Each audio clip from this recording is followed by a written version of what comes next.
হোজাই জিলা সমিতিৰ ব্যৱস্থাপনাত অসম মহাসভাৰ মধ্যকালীন বাৰ্ষিক অধিৱেশন অনুষ্ঠিত হোজাই গীতাশ্ৰমত। 20 ডিচেম্বৰৰ পৰা আৰম্ভ হোৱা তিনিদিনীয়া এই অধিৱেশনৰ আজি অন্তিম দিন হোজাইৰ ৰাজপথত উলিয়াই বিশাল বৰ্ণিল সাংস্কৃতিক শোভাযাত্ৰা।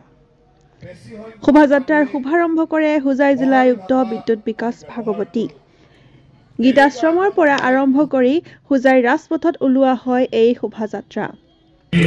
এই শোভাযাত্ৰাত বিভিন্ন জাতি জনগোষ্ঠীৰ লোকসকলে নিজৰ নিজৰ কলা সংস্কৃতি প্ৰদৰ্শন কৰাৰ লগতে শোভাযাত্ৰাত অংশগ্ৰহণ কৰে জিলা আয়ুক্ত বিদ্যুৎ বিকাশ ভাগৱতী, প্ৰাক্তন বিধায়ক লালিত দেৱী।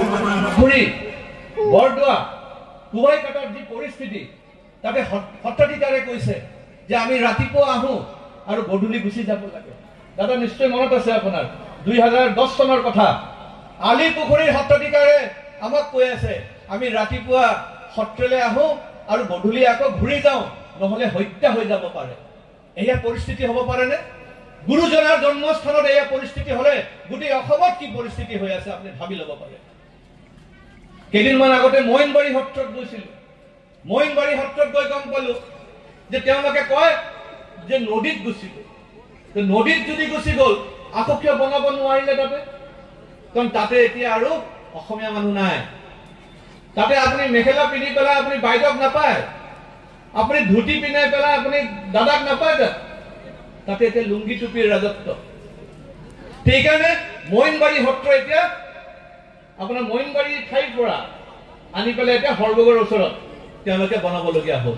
কিমান দুৰ্ভাগ্যৰ কথা কওক যে এটা মইনবাৰী সত্ৰ নিজৰ স্থান ত্যাগ কৰি আজি সৰ্বগত আহি তেওঁলোকে তাতে নতুনকে বনাবলগীয়া হ'ল।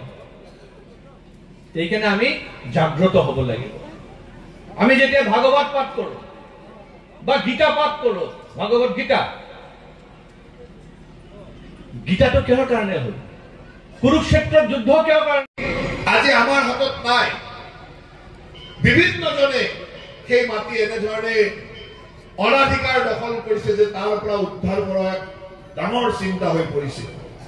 কিন্তু এটা কথা ঠিক যে সময়ৰ লগে লগে যেনেকে যিমানেই আন্ধাৰ নহওক কিয় সূৰ্য উদয় হয়, ঠিক তেনেদৰে আজি আমাৰ চৰকাৰ অহাৰ পিছত মাননীয় মোদী ডাঙৰীয়াৰ নেতৃত্বত কেন্দ্ৰত আৰু হিমন্ত বিশ্ব শৰ্মা ডাঙৰীয়াৰ নেতৃত্বত ৰাজ্যত চৰকাৰ অহাৰ পিছত আমি এখনৰ পিছত এখনকৈ সত্ৰৰ ভূমি উদ্ধাৰ কাৰ্য আমি আৰম্ভ কৰিছো। আৰু এয়া আমাৰ ভৱিষ্যতৰ দিনৰ সদায় থাকিব যে আমি এই সত্ৰৰ ভূমি আমি উদ্ধাৰ কৰিবই লাগিব। সত্ৰ আমাৰ কাৰণে সন্মানৰ বস্তু। সত্ৰৰ মাটি কোনোবাই দখল কৰিব আৰু আমি চাই থাকিম, এয়া হ'ব নোৱাৰে। সেইকাৰণে আজি আমাৰ চৰকাৰখনে সত্ৰৰ পবিত্ৰ ভূমি উদ্ধাৰ কৰিবৰ কাৰণে যিমান কষ্ট কৰিব লাগে, যি ধৰণে কৰিব লাগে সকলো কাম কৰিছে।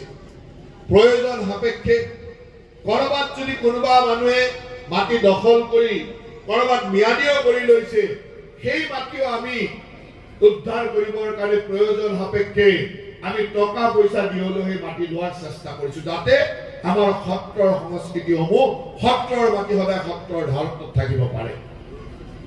আজি অসমত এনেকুৱা অজস্ৰ সত্ৰ আছে যি সত্ৰ নিস্থানৰ পৰা উঠি যাব লগা হৈছে।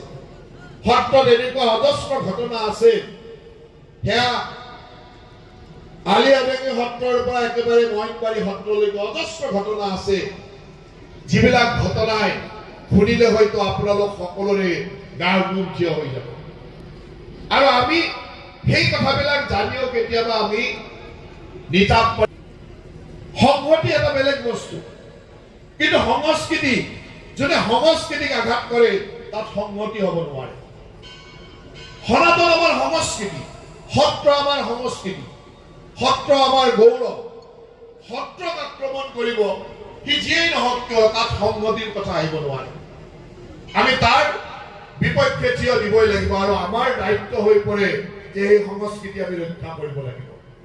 সত্ৰই আমাক অকল নাম প্ৰসংগ কৰিবলৈ শিকোৱা নাই, সত্ৰই আমাক সাহিত্য চৰ্চা কৰিবলৈ শিকাইছে, সত্ৰই আমাক কলাৰ চৰ্চা কৰিবলৈ শিকাইছে, সত্ৰই আমাক মাটি আখৰাৰ দৰে অধিৱেশনলৈকে আহি আনন্দ অনুভৱ কৰিছোঁ আৰু হোজাইৰ দৰে ঠাইত সত্ৰ মহাসভাৰ অধিৱেশনে আমাৰ সনাতনী পৰম্পৰাক বিশ্বাস কৰা সকলো মানুহৰ মাজত এটা সমন্বয় কৰিব আৰু মই আশা ৰাখোঁ যে এই অঞ্চলৰ সকলো ভাষাভাষী লোকে একেলগে সত্ৰ মহাসভাৰ এই স্থলীত উপস্থিত হৈ আমাৰ মাজৰ সমন্বয় প্ৰকাশ কৰিব।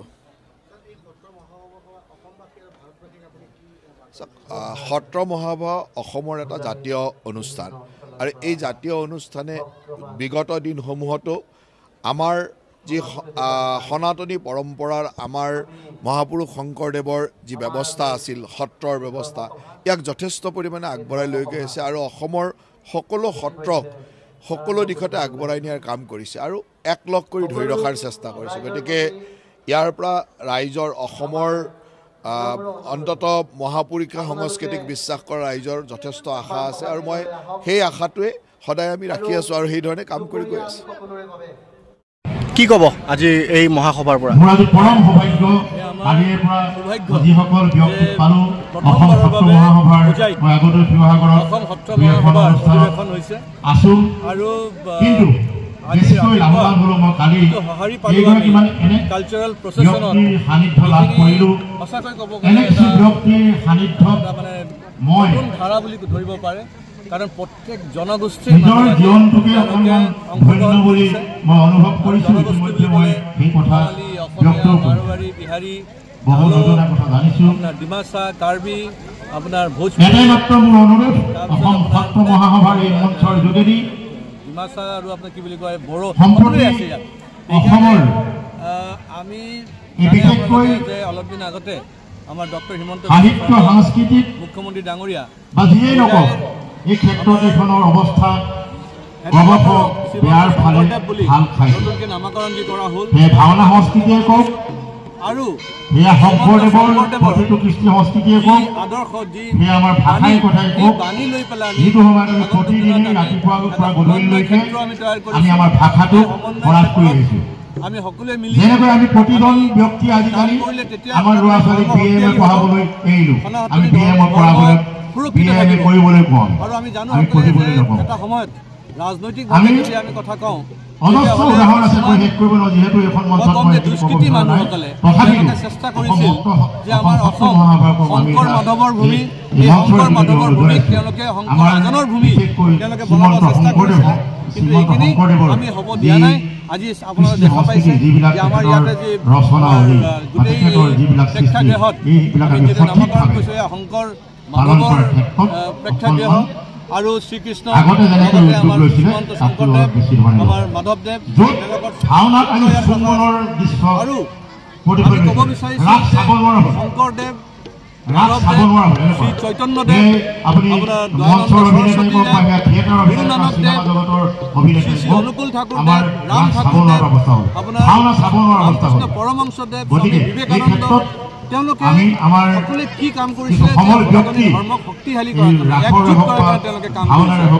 কাৰণ আমাৰ সনাতনী ধৰ্মত আমি জানো যে পূজা কৰিলেও আপুনি সনাতনী পূজা নকৰিলেও সনাতনী আপুনি মূৰ্তি পূজা কৰিলেও সনাতনী মূৰ্তি পূজা নকৰিলেও সনাতনী।